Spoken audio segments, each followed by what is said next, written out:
햄버거병 용혈성 요독 증후군 HUS 의심 환자를 포함해 장출혈성 대장균 감염증 식중독의 일종 2집단 발병한 경기 안산의 유치원 학부모 일부는 원장 박모 씨를 경찰에 고소했습니다. 16일 사고가 보고된 이후 지난 주말까지 식중독 환자는 9명이 추가 발생해 감염자는 총 58명으로 늘어났습니다. 안산시는 유치원 내 조리기구 등에서 검체를 채취했지만 대장균이 검출되지 않아 흙을 만지는 체험에서 감염이 일어났는지도 조사하고 있습니다. 첫 확진 원화가 나오기 며칠 전에 이 유치원 원아들이 앞마당에 심은 채소를 캐는 프로그램을 진행했기 때문입니다. 여기서 잠깐! 햄버거병, 용혈성 효독증후군은 1982년 미국에서 덜 익힌 패티가 든 햄버거를 먹은 어린이 수십 명이 집단 감염되면서 붙은 병명입니다. 이 병 환자의 절반 정도는 평생 투석 치료가 필요할 정도로 신장 기능이 망가지는 것으로 알려졌고 전 세계에서 매년 200명 이상이 이 병으로 사망합니다. 해당 유치원에서는 12일 한 원생이 처음으로 식중독 증상을 보인 뒤 원아와 가족 등이 집단으로 식중독에 걸렸습니다. 28일 오후 11시 기준 양성 판정을 받은 이는 58명으로 늘어났고 입원 환자 21명, 원아 19명, 가족 2명 가운데 16명은 장출혈성 대장균의 합병증인 햄버거병 의심 증상을 보이고 있다고 합니다. 이 가운데 증세가 심한 4명은 투석 치료를 받고 있는 것으로 전해졌습니다. 학부모 등에 따르면 유치원의 박 원장은 26일 오후 7시경 학부모들에게 유치원 격리 보고 및 사죄문이란 제목으로 문자 메시지를 보내왔습니다.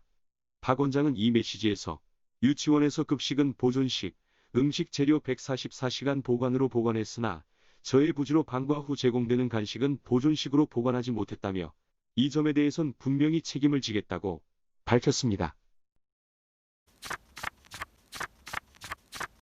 식품위생법에 따르면 보존식은 식중독 발생 등에 대비해 시설에서 의무적으로 음식 재료를 남겨 144시간 동안 보관하는 것을 말합니다. 식중독 등이 발생했을 때 음식 재료에 어떤 문제가 있었는지 확인하기 위함입니다. 그런데 역학조사 결과 유치원은 첫 확진 원화가 나온 이달 12일 전후인 10에서 15일 간식 6건의 보존식을 보관하지 않은 것으로 확인됐습니다. 박 원장은 학부모들에게 이를 인정하면서도 고의로 폐기한 건 아니라는 취지로 해명했습니다.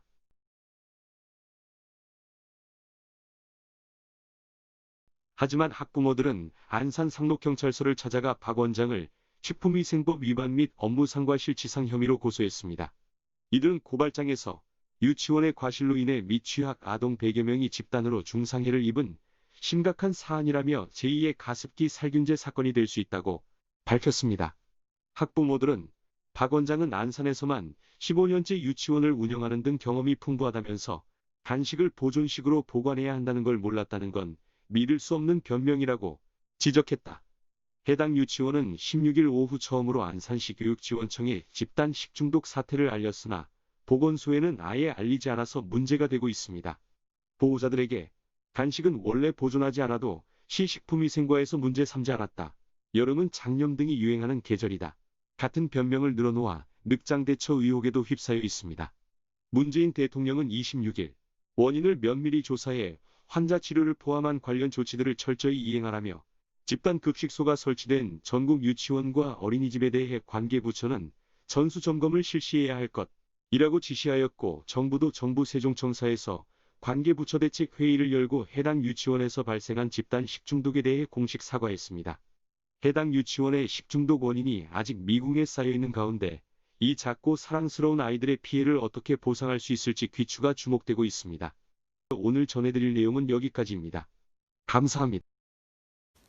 다음에도 톡톡 튀는 이슈가 이슈?